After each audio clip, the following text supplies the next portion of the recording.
Hello à toi. Alors, je te l'ai déjà dit, chaque burn-out a son histoire. Et donc, les solutions ne vont pas être les mêmes pour tous les parents. Reprends le déroulement de la journée que tu avais fait après la première vidéo.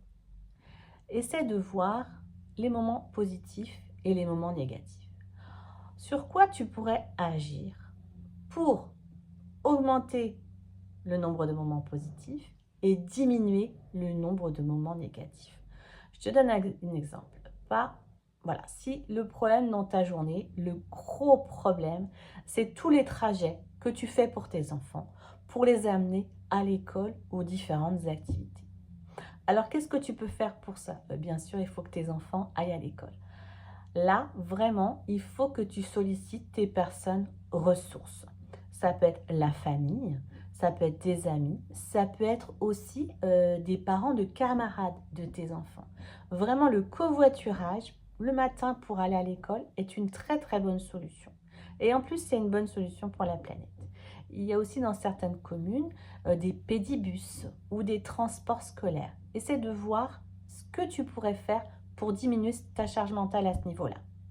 Si c'est plus au niveau des activités des enfants, pareil, tu peux solliciter tes proches, mais aussi et surtout limiter le nombre d'activités que font tes enfants.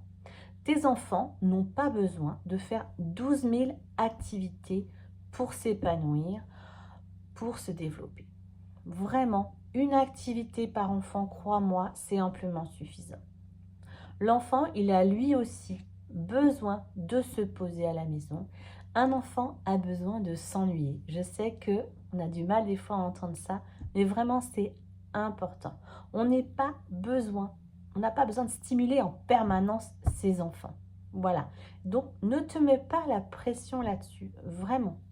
Essaie de trouver l'activité, voilà, qui lui convient le mieux. Il en choisit une, et vraiment, crois-moi, ça va diminuer ta charge de transport, et ça c'est vraiment important. C'est souvent une source de stress et de fatigue vraiment qu'on peut diminuer. Donc essaie comme ça par rapport au déroulement de ta journée de trouver des petites choses qui pourraient t'aider à diminuer ton stress. Voilà, je peux te donner d'autres exemples si tu veux. Dans les moments positifs, ben voilà, essaie de les développer un petit peu plus. Si tu essaies de prendre un petit peu plus de moments pour toi, vraiment ça va t'aider. Après, je te demande pas forcément de partir tout un week-end toute seule, quoique. Ça peut être juste, voilà, une chose que tu aimes faire. Je ne sais pas, partir courir, ou chanter, aller nager, faire une activité. Alors, si vraiment tu as du mal à dégager ce temps pour toi, essaie juste dans ta journée de te poser calmement, sans bruit, sans stimulation, sans écran, devant une tasse de thé, une tasse de café, ce que tu préfères, peu importe, mais vraiment de passer ce moment en pleine conscience. Pleine conscience, ça veut dire quoi? Ça veut dire d'être vraiment dans ton moment présent, d'essayer de ne pas laisser tes pensées vagabonder sur ta liste de courses ou ce que tu as à faire après, mais d'être vraiment dans ce moment. Et aussi, dans ce moment, la respiration va être essentielle.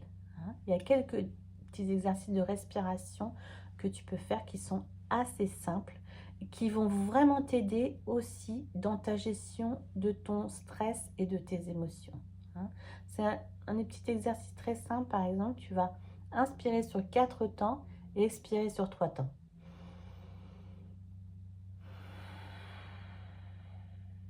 Rien que ça, tu vas voir, ça te dégage ton cerveau. Vraiment, je te le conseille. Alors, un autre conseil très important, et je sais que c'est très difficile pour les parents, c'est de diminuer les exigences que tu as avec toi-même. On l'a déjà dit, tu ne seras pas un parent parfait, et c'est très bien. Un parent parfait, ça n'existe pas. Donc, diminuer les exigences que tu as avec toi. Non, tes enfants n'ont pas besoin d'être super tout le temps bien coiffés pour aller à l'école. Non, tu n'es pas obligé de leur faire manger 5 fruits et légumes tous les jours. Voilà, essaie de diminuer ces exigences-là.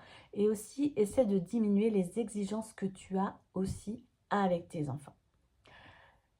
Attention, je ne suis pas en train de te dire de les laisser tout faire. Attention, ne pas mal interpréter ce que je dis. Ce que je dis, c'est qu'il faut parfois mieux avoir moins de règles, mais qu'elles soient bien claires pour l'enfant et donc qu'elles soient respectées. Mieux vaut moins de règles que tu n'as pas besoin de batailler pour faire respecter, plutôt que plein de règles et finalement tu ne sais plus trop où tu en es, toi non plus, et ton enfant non plus, et du coup c'est la pagaille. Il y a une chose aussi qui est importante, c'est de bien discerner dans les comportements de ton enfant, les comportements qui sont acceptables et les comportements qui sont inacceptables, et de doser tes réactions. Tu ne peux pas réagir de la même façon avec un enfant qui enlève sa ceinture de sécurité, par exemple, avec un enfant qui laisse traîner sa chaussette par terre. Je ne sais pas si ça te parle, mais voilà, le problème, c'est la réaction que tu vas avoir aux différents comportements de ton enfant. Il faut que tu différencies, voilà, ce qui est grave de ce qui n'est pas grave. Et du coup, avoir vraiment une réaction, un comportement approprié. Voilà, j'espère que tu comprends bien ce que je veux dire parce que c'est vraiment important que ton enfant, il comprenne aussi.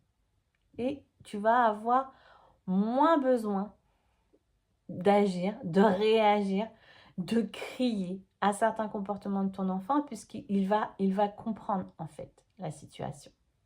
Voilà, vraiment, ça c'est une base. Diminuer les exigences, vraiment.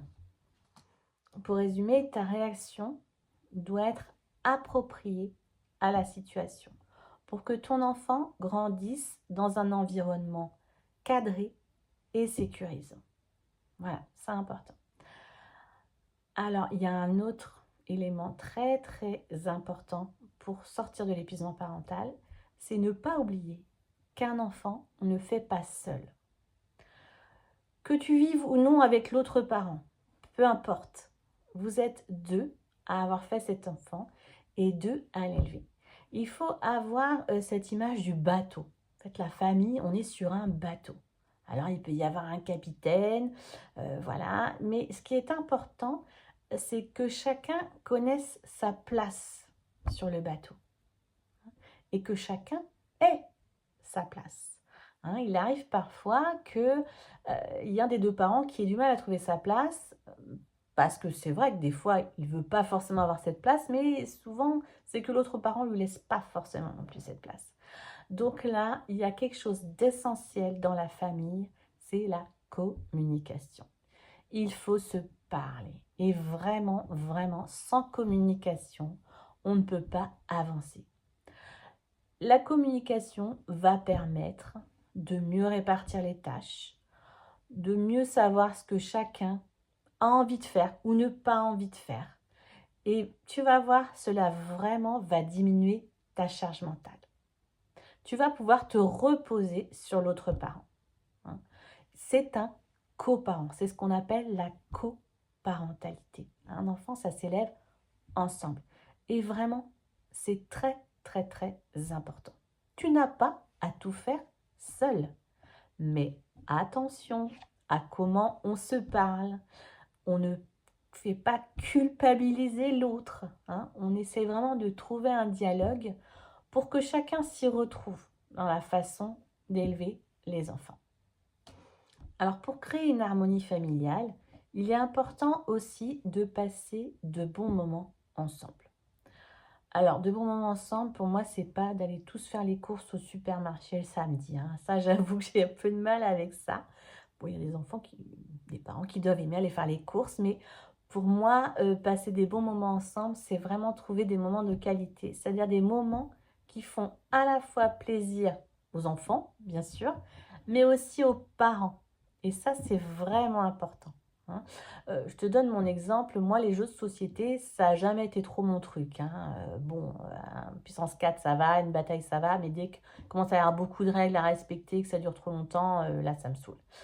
Donc voilà, avec mes enfants, j'ai trouvé d'autres moments de qualité. Moi, c'est plus les sorties, les balades au bord de la mer. Voilà. Il faut que tu trouves ce qui, toi, te correspond. Si à chaque fois que tu fais une sortie ou quelque chose avec tes enfants, tu te forces, ça va pas être un moment de qualité pour toi. Donc, ça va pas te ressourcer. Hein, ça va pas alléger ta charge mentale et ça va pas t'apporter de la joie tout simplement. Hein. Donc, essaie de trouver des activités qui conviennent à la fois à tes enfants, mais qui te conviennent à toi aussi. C'est vraiment important.